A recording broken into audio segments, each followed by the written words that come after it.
بسم الله الرحمن الرحیم. الحمد لله والصلاة والسلام على رسول الله صلی الله علیه و سلم و علی آله و صحبه اجمعین. دوستان عزیز، خواهران گرانقدر، برادران محترم، السلام علیکم و رحمت الله و برکاته. با آیت 44 سوره نساء رسیدیم. در آیت 44 بحث اول معرفی اهل کتاب و مشکلات خطرناک اعتقادی و عملی آنان. الحمد لله والصلاة والسلام على رسول الله صلی الله علیه و سلم و علی آله و صحبه اجمعین. اهل کتاب زیاد مشکلات فکری، اعتقادی و عملی داشتن که این مشکلات، این غلطی های فکری و این مشکلات مرض قلبی و تعصبات و اموری که دنیا طلبی، چیزهایی که اینا داشتن، این سبب شد که اینا منحرف شدن. و اهل کتاب تنها دلالت و گمراهیشان به خودشان تعلق نداشت، یعنی اعتنا نمی‌کردن که خودشان وقتی گمراه هستن و مو گمراهی خود اکتفا بکنن، بلکه اهل کتاب میخواستن که دیگران را هم گمراه بسازن. پس اونا نه تنها ضال بودن، بلکه مضل. ضال کسی است که خودش گمراه است و مضل کسایی هستن که به گمراهی خود، به کفر خود، شرک خود، بدعت خود اینا دیگران را دعوت میکنن. آیات بعدی عیبهای اهل کتاب، مشکلات فکریشان، مشکلات اعتقادی از اینا را در این آیات الله متعال بیان میکنن تا ای که اصلا ما اول اونا را بشناسیم. دوم، از این عیبهای از اینا ما خود وقایه بکنیم تا ما بتانیم عمود علمیت و دانش داشته باشیم، مثل که آدم علیه السلام الله متعال و علم آدم الاسماء کلها و ظرفیت اقامه نظام خلافت اسلامی در زمین الله داشته باشیم. اینی ظرفیت پیدا کردنش و این ظرفیت داشتن، این از کجا پیدا میشه؟ وقتی پیدا میشه که یک انسان مسلمان با ایمان این صفات اهل کتاب بشنوه و بفهمه و بعد از اینکه صفات فهمید و شناخت، خود از این صفات زشت حفظ بکنه تا نبادا که قلبای ما هم خراب نشه و اندیشه های ما خراب نشه و افکار ما خراب نشه. و وقتی که مسائل فهمید، باز میتونه که چی کنه؟ اما نظام خلافت اسلامی که انسان ها باید شریعت الله را در زمین الله تطبیق بکنن، بازی مکلفیت خود به شکل درست انجام بده. در آیت 44 سوره نساء الله متعال بیان میکنه اولی مشکل یا اولین صفت اهل کتابه که اینا طلب دلالت و گمراهی دارن. الله متعال میگه که اعوذ بالله من الشیطان الرجیم، بسم الله الرحمن الرحیم، الم تر الی الذین اوتوا نصیبا من الکتاب. آیا شما ندیدین کسایی را که برازونان نصیبی از کتاب داده شده بود، یعنی کتاب آسمانی را الله نصیبشان کرده بود، ولی اینا چی کردن؟ یشترون الضلالت و یریدون ان تضلوا السبیل. اینا خودشان میخرن گمراهی را، در جستجوی گمراهی هستن که در کجا گمراهی باشن تا ما را اختیار بکنیم. و یریدون ان تضلوا السبیل، اینا اراده میکنن که شما هم از راه درست منحرف شوین و گمراه شوین. والله اعلم باعدائکم، و الله متعال میگه که الله بسیار عالم است به دشمنایتان مسلمان ها. دشمنایتان الله خوب میشناسه و کفی بالله ولیا، و کافی هست که الله دوست شما باشه. دوست ما که الله هست برای ما راه مثبت و درست نشان میده. الله میگه کفایت میکنه که الله دوستتان باشه و برای شما مسائل دشمنایتان و امکانات دشمنه و طرق مبارزه با دشمنان را برای شما چی کنه؟ معرفی بکنه. و کفی بالله نصیر، و کافی است که الله نصرتتان بکنه. پس شما عقیده قوی داشته باشین که دوستتان الله هست و نصرت کننده تان الله هست. دوم تحریف نمودن کتاب های آسمانی. صفت دوم اهل کتاب چی هست؟ الله معرفی میکنه که من الذین هادوا، از کسانی که یهود شدن، یحرفون الکلام عن مواضعه، اینا کلمات الله را تحریف میکنن از جایش. یا تحریف یک حرف میکنن، یک تحریف یک حرف میکنن، یا تحریف یک کلمه را به شکل کامل میکنن و یا تحریف معنایش میکنن. به اشکال مختلف تحریف صورت میگیره. تحریف به معنای تغییر دادن اصل مطلب، اصل حکمی که الله گفته. مثلا الله یک حکم بگه و رسول الله صلی الله علیه و سلم او را تشریح میکنن و شاگردای بالفعل از او که در عصرش زندگی میکردن معنا و مفهوم از او را درست میفهمه و بر دیگران انتقال میده. اما انسان های بیدین چی میکنن؟ اونا یهودیا به عوض ازی که پیام عیسی علیه السلام، موسی علیه السلام و آنچه که سنت موسی علیه السلام بودی رو بگیرن، اینا کتاب الله را چی میکردن؟ تحریف میکردن و کلمات از جایش دور میکردن. مثلا وقتی میفهمیدن تعصبشان میمد، صفات رسول الله صلی الله علیه و سلم حذف میکردن، صفات دیگری بر از اون نوشته میکردن. صفات الله را حتی با الله مثلا صفات شما در قرآن میبینیم کل صفات عظمت، بزرگی و جلال است. همین قسم صفات الله در تورات و انجیل هم با جلال و عظمت ذکر شده. لکن اینا چی میکردن؟ صفات الله را میکشیدن به عوض از که الله غنی هست، صفت دیگه را میوردن که الله اعوذ بالله فقیر هست یا بخیل است، یا این موضوعات داخل میکردن در داخل کتابشان. و هر کسی که آلی کتابای تحریف شده را مطالعه میکنن میبینه که اینا چقدر تحریف کردن. مثلا پیغمبران یک وقت ما در ترفیع پوهنوالی ما بحث ما سر تحقیق علمی بود در راستای کتاب‌های 3 کتاب آسمانی که فعلا هست، مثلا تورات، انجیل و قرآن عظیم شان. وقتی ما آمدم سر از این بحث میکردم دیدم که خوانده میرفتم کتاب از اینا رو که انسان که میبینه که سر پیغمبرها چیزی که تهمت‌های غلط نیست به پیغمبرها اینا نسبت دادن، از زنا، از شراب نوشی، از خیانت، کل ازیا که انسان وقتی این کتابا میخوانه میگه وقتی که پیغمبر این قسم باشه خیمه دیگه چه قسم به پیغمبر ایمان داشته باشم و چه قسم از این پیغمبر و از این چی کنم، مطابقت بکنم. پس الله متعال میگه که یحرفون الکلمه عن مواضعه، اینا کلمات از جاهایشان چی میکنن؟ تحریف میکنن و یقولون و میگن سمعنا، شنیدیم، و عصینا، یعنی بیادبی در مقابل احکام الهی بیادبی میکنن. و چی میگن؟ سمعنا و عصینا، شنیدیم و نافرمانی کردیم. خب چرا گپ الله را و گپ رسول را میشنوین و باز ناسپاسی میکنین، سمعنا و عصینا میگین؟ یکی از بیادبی های از اینا هست. از این خاطر برای مسلمان ها گفته میشه که شما بسیار با ادب باشین در قسمت شعائر اسلامی. وقتی که درس دین بود بسیار با ادب به گوش بگیرین. وقتی در درس میشین بسیار با ادب بشین. وقتی که قرآن عظیم شان براتون خوانده میشه بسیار توجه داشته باشین و با ادب باشین. وقتی درباره پیغمبر یا درباره صحابه یا درباره قرآن یا درباره سنت سخن میگین بسیار محتاط باشین، بسیار با ادب باشین. نماز که میخواین در نماز، حتی علما میگن که مثلا اگر کسی در نماز چند نفر یکی دیگه خود تیله میکنن و رشخندی میکنن، اینا کافر میشن به خاطر توهین و استهزاء به شعائر الله. در راستا انسان بسیار محتاط باشه. و یهودیا چی میکردن؟ تحریف کلام الله میکردن. این خو یک اشتباهشون. وقتی که در مقابل پیغمبر میشیشتن با بیادبی چی میگفتن؟ سمعنا، ما شنیدیم، و عصینا، و نافرمانی کردیم. و باز بر پیغمبر این قسم میگفتن واسمع غیر مسمع، یعنی بشنو و گپ تو شنیده نشه، یعنی الله گپت نشنوه.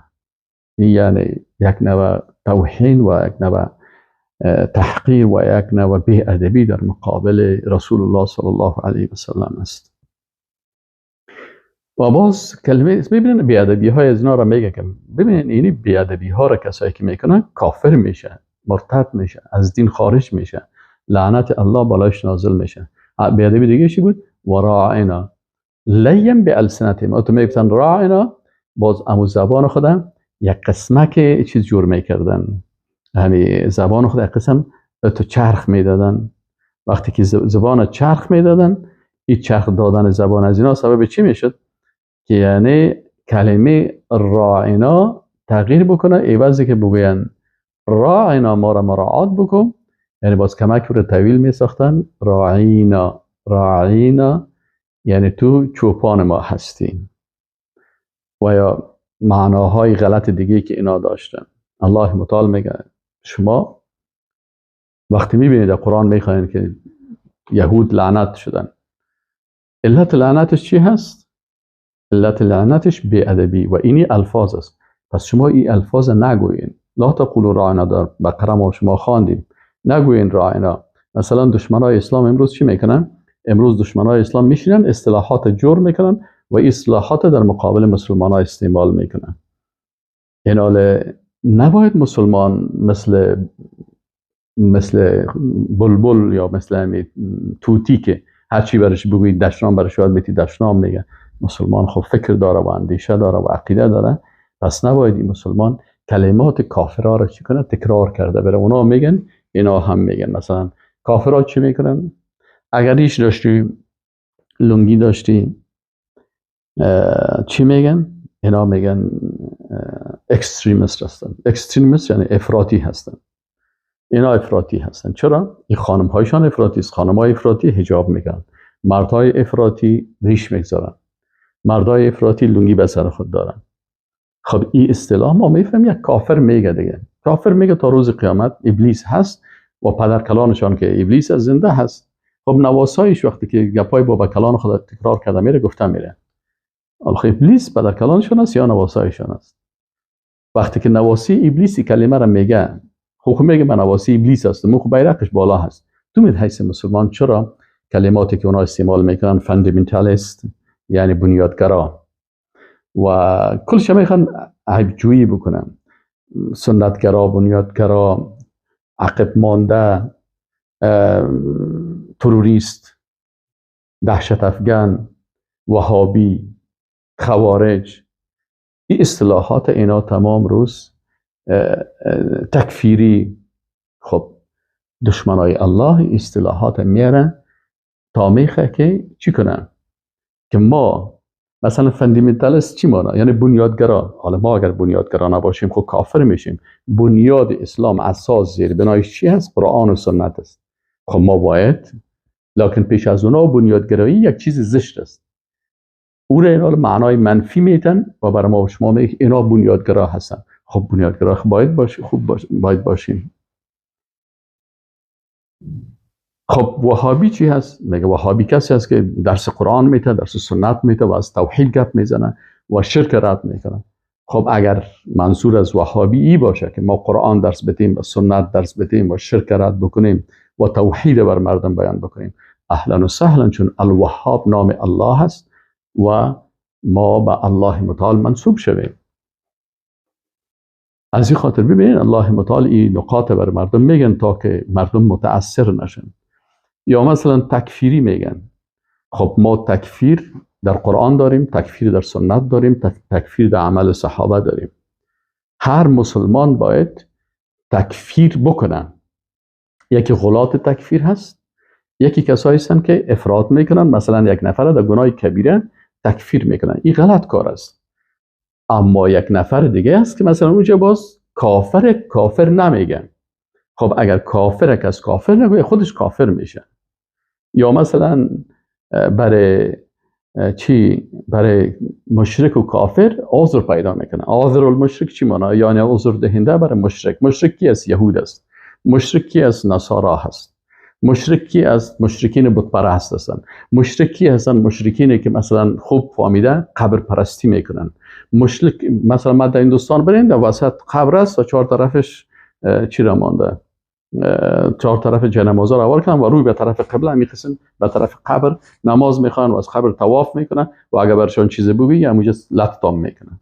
خب این مشرک نیست؟ الله گفته که مشرک است. ان الذين كفروا من اهل الكتاب والمشركين، بت پرستا، قبر پرستا، اینا کلشان مشرک هستند. رسول الله صلی الله علیه و سلم گفت لعن الله اليهود والنصارى اتخذوا قبور انبیائهم مساجد.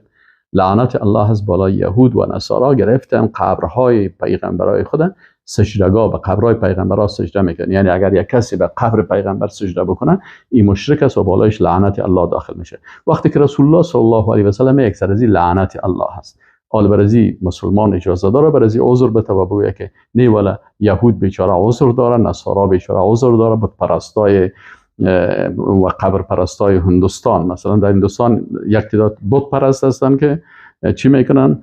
بت پرستش میکنن، لکن در معبد سکه هایشان که بری بت نیست، چی هست؟ قبر پرست هستن. خب این حال اگر کس ایره میکنه عذر دادن بر از اینا، نتیجهش چی میشه؟ نتیجهش خود انسان کافر میشه. چرا کافر میشه؟ به خاطر ازی که آیات قرآن میگه که اینا کافر هستن، الله اینا رو تکفیر میکنه. تو میگی من تکفیر نمیکنم به خاطر که مرا کس تکفیری نگوید.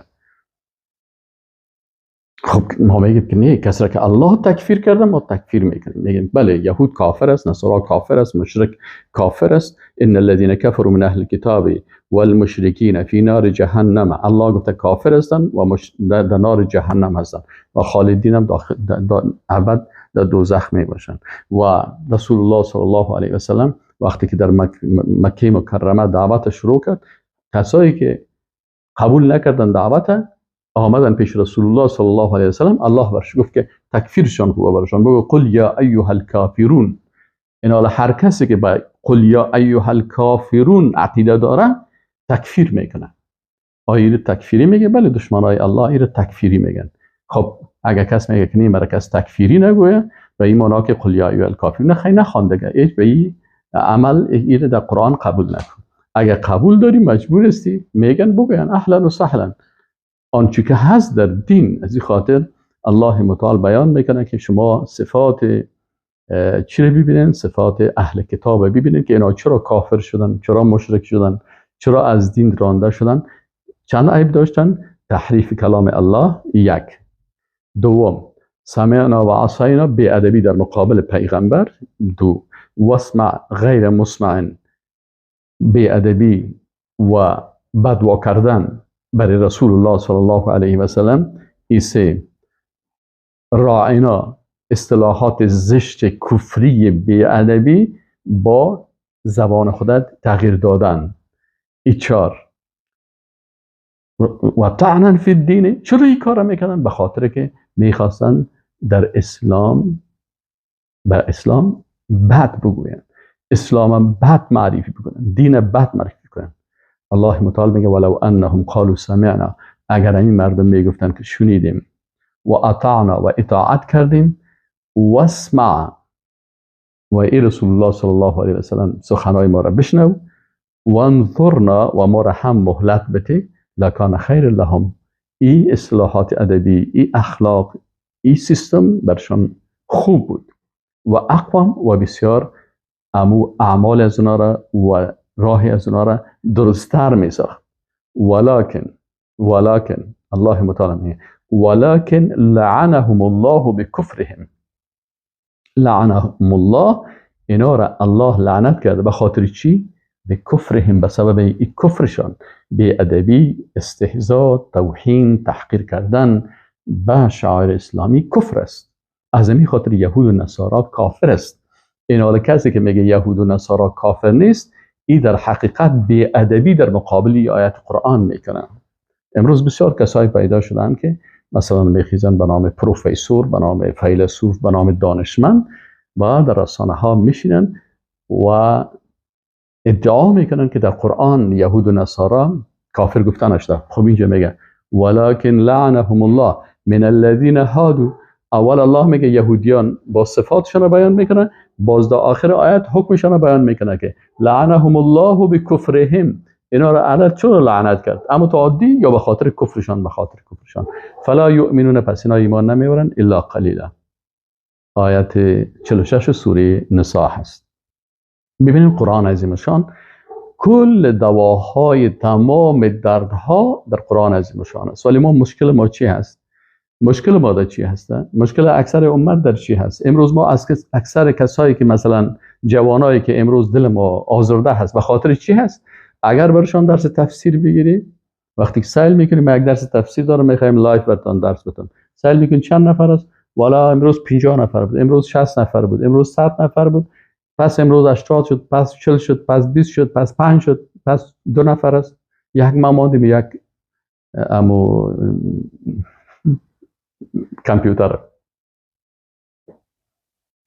اما اگر باز بخیزیم موضوعات جنجالی و اختلافی از طریق جنجال و اختلاف دین یاد گرفته میشه، نه خیر، دین در آیات قرآن است. اگر شما در درس تفسیر بشین، قرآن همه چیز بر انسان بیان میکنه و مغز انسان شرح میکنه.